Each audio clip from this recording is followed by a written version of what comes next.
nag-crave kami ng anak ko ng milk tea.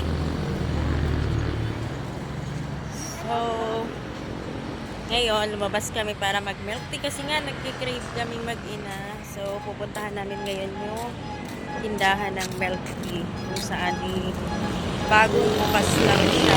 Naglalakad lang kami kasi malapit din naman. Ang layo din pala pag nilakad mo.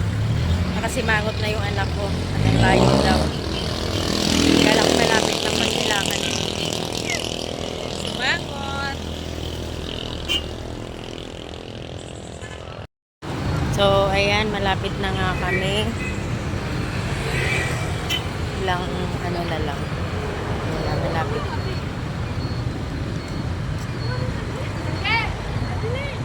Traffic pa, oh. Grabing traffic.